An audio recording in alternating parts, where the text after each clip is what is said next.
Shows कर रहे थे अमेरिका में जून में। तो मैं कपिल से बात ही नहीं कर रहा था। कपिल ने मुझे पूछा क्या बात है, तू किससे बात कर रहा था, क्यों ऐसे मना कर रहा है। तो मैंने कहा भाई ऐसे ऐसे है और अपन तो शोज़ पे जा रहे हैं। कहता कोई नहीं, अपन शोज़ जुलाई में कर लेंगे, तू सीरीज़ कर जाए। तो इसीलिए जो डॉक्टर है दूसरा कैरेक्टर, तो उसने इसको उस जगह पे रखा था जहाँ कम लोग हैं, ताकि सिर्फ ये पायलट को कंट्रोल कर सके। क्या बात है। जाग रहे हैं, बहुत थके हुए हैं, तो उस थकावट के माहौल में मुझे लग रहा है उस जर्नी ने वो जो मैं सब कर रहा था जाग जाग के, तो मुझे लगता है कि वो कहते हैं ना कि भगवान ने जब कुछ ठीक करना होता है तो उसके तरीके टफ लगते हैं। आप कोई कर गया है, कोई कर रहा है, कोई आज मिलेगा, कोई कल मिलेगा, कोई परसों मिलेगा, लेकिन क्योंकि कॉमेडी वाले मुझे ऐसा लगता है कि जो आर्टिस्ट होते हैं उनके दिल साफ़ होते हैं। क्या बात तो जो दिल साफ़ होते हैं वो कहीं ना कहीं मैच कर जाते हैं वापस आके। So first of all Rajiv sir, welcome to our channel. काफ़ी सीरियस कैरेक्टर में नज़र आ रहे हैं IC814 में जी। कैसी रही जर्नी, कुछ बताना चाहें आप ऑडियंस को?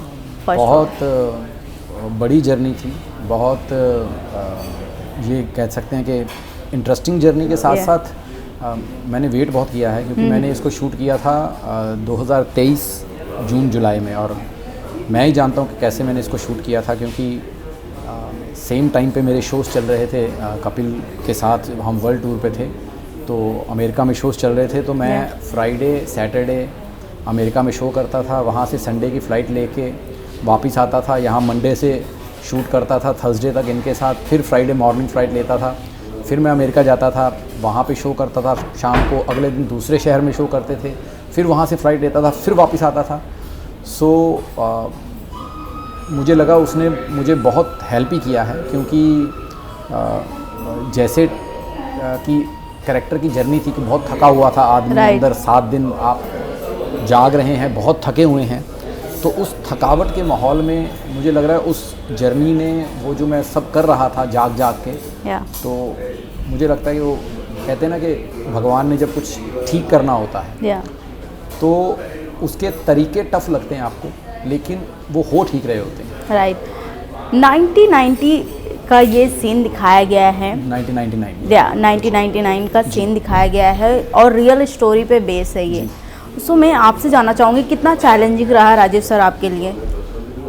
चैलेंजिंग मेरे आसान हो गए, क्योंकि अनुभव सर ने और हमारे राइटर हैं त्रिशांत और जो नेटफ्लिक्स की इंटरनल टीम रही है, इन्होंने बहुत ज़्यादा रिसर्च की है इसके ऊपर। मतलब ये जो शो है मुझे लग रहा है 2019 से तैयार किया जा रहा है और 2023 में शूट किया गया है और 2024 में आया है, तो 5 साल की उन सबकी बहुत मेहनत है। और मुझे लगता है कि जिस तरह से उन्होंने हमें समझाया कि कैरेक्टर के बारे में, तो अनुभव सर, त्रिशांत, उन्होंने मुझे एक ही लाइन बोली थी कि ये आदमी जो बेसिकली है ये पहली बार कोई क्राइम कर रहा है। तो वो मेरे कैरेक्टर में सबको दिखा कि पैनिक हो जाता है, इसने प्लेन पहली बार देखा है और पहली बार में ही इसको हाईजैक करना है, गन इसके हाथ में है, पता नहीं कब चल जाए। तो इसीलिए जो डॉक्टर है दूसरा कैरेक्टर, तो उसने इसको उस जगह पे रखा था जहाँ कम लोग हैं, ताकि सिर्फ ये पायलट को कंट्रोल कर सके। क्या बात है। तो वो जिस तरह से उन्होंने समझाया था, मुझे लग रहा है कि वो पता नहीं मेरी बॉडी में कैसे घुस गया अंदर। आई डोंट नो, मैंने कोई ज़्यादा प्रिपरेशन नहीं की। मैं बता रहा हूँ ना कि जिस जर्नी में मैं एक तरफ हंसा रहा हूँ लोगों को जाके कि मेरे लाइव शोज़ चल रहे हैं, हमें वहाँ पर लाफ्टर क्रिएट करना है और उसी लाफ्टर को लेके जहाज़ में बैठ के मुझे यहाँ पर आके सीरियस रोल करना है। तो इट्स वंडरफुल एक्सपीरियंस मैं ये कहूँगा एज एन एक्टर कि चैलेंजिंग था कि एक तरफ आप हंसा रहे हो अमेरिका जाके और एक तरफ इंडिया में आके आप शूट कर रहे हो, वो भी सीरियस कैरेक्टर और इतना सीरियस। और मुझे नहीं पता कब उन्होंने इतने अच्छे से शूट कर दिया। और आई थिंक जितनी भी एडिटिंग टीम है, जितना भी बैकग्राउंड स्कोर का बहुत बड़ा काम है उसमें, मुझे याद है कि वो बस वाला सीन इतना इम्पैक्टफुल बना दिया छोटे से शॉट में, मतलब कोई डायलॉग नहीं है, तो that was too good. Show की तो IC814 सिर्फ अपने रियल कहानी या रियल स्टोरी के बेस पे ही नहीं, बल्कि हर एक कैरेक्टर को लोग बहुत पसंद कर रहे हैं। जैसे कि मैं बात करूं तो नसीरुद्दीन शाह, पंकज कपूर, दिया मिर्जा, विजय वर्मा, अरविंद स्वामी, और सबसे ज़्यादा सरप्राइज करने वाला कैरेक्टर जो रहा वो आपका रहा। क्योंकि आपको पहली बार विलन देखे और इतने दमदार परफॉर्मेंस जिस तरीके से आपने दिया, ऑडियंस कहीं ना कहीं बोल रही है ये कि कॉमेडी से ज़्यादा अगर इन्हें सीरियस कैरेक्टर मिले तो वो ज़्यादा बेटर है। मैं तो बहुत देर से कह रहा हूँ, लोग मान नहीं रहे थे, पर I am very very really thankful to Anubhav sir और मुकेश छाबड़ा पाजी और नेटफ्लिक्स की इंटरनल टीम के लिए। सबसे पहले तो मैं खुद क्लैप और दिल से बहुत ज़्यादा थैंकफुल हूँ मुकेश छाबड़ा के। पता नहीं उन्होंने कैसे सोचा मेरे बारे में कि एज ए कॉमेडियन जिसको उन्होंने देखा हुआ, और जब उन्होंने मेरा ऑडिशन भेजा था, मैं आपको किस्सा बताता हूँ जो रियल है, कि जब मेरा ऑडिशन भेजा गया अनुभव सर को, तो अनुभव सर ने मुझे बाद में बताया था जब मैं शूट पे गया, कहते मैंने उसी वक्त फ़ोन किया मुकेश को कि ये राजीव ठाकुर है ना, कहते हाँ जी भाजी, तो कहते क्यों भेजा मेरे को इसका ऑडिशन तूने, कहते क्यों अच्छा नहीं है, कहते अच्छा नहीं होता तो मैं रिजेक्ट करके फेंक देता ना, तुझे फ़ोन नहीं करता। तो कहता फिर प्रॉब्लम क्या है, कहते यार अच्छा बहुत किया इसने, लेकिन ऐसा तो नहीं लगेगा स्क्रीन पे जैसे ही ये मैं अपना विलेन खोलूँगा लोग हंस पड़ेंगे, या लोगों को ऐसा लगेगा आगे जाके ऐसा कुछ करेगा जिससे हंसी आएगी। तो यार बहुत बड़ा बैगेज है इस पे कॉमेडी का, तो मैं अपने जो सबसे इम्पॉर्टेंट कैरेक्टर है विलन्स के अंदर मैं कैसे रिस्क लूँ इस पे यार। ये तो मुकेश भाजी ने एक लाइन बोली थी हमको, जो उन्होंने बताया कि कहते कि भाजी अगर आप नहीं इनको चांस दोगे तो कौन देगा, जब बंदे ने ऑडिशन क्रैक कर लिया है। तो अनुभव सर बोले कि मेरे दिल को बात छू गई, तो मैंने कहा चल कर लॉक, इसको लेते हैं रिस्क इस पे। तो ये आई एम रियली ग्रेटफुल मतलब इन दोनों के लिए। और फिर तीसरा हूँ मैं ग्रेटफुल कपिल शर्मा का, क्योंकि जो डेट्स ये मांग रहे थे उस डेट्स में हम लोग शोज़ कर रहे थे अमेरिका में जून में। तो मैं कपिल से बात ही नहीं कर रहा था, कपिल ने मुझे पूछा क्या बात है, तू किससे बात कर रहा था, क्यों ऐसे मना कर रहा है। तो मैंने कहा भाई ऐसे ऐसे है और अपन तो शोज़ पे जा रहे हैं। कहता कोई नहीं, अपन शोज़ जुलाई में कर लेंगे, तू सीरीज़ कर। तो जब लोग बोलते हैं ना कि हम लोग एक ही धंधे में हैं, तो आप समझ सकते हैं कि वो कितना मतलब सिक्योर आदमी है कि उसको इतनी भी इनसिक्योरिटी नहीं है। उसने सामने से मेरे को बोला कि जा तू शो कर, अपन शो आगे ले जाते हैं। वो बात अलग है कि बाद में डेट फिर क्लैश हो गई, क्योंकि ये अपनी शूट डेट जुलाई में ले गए।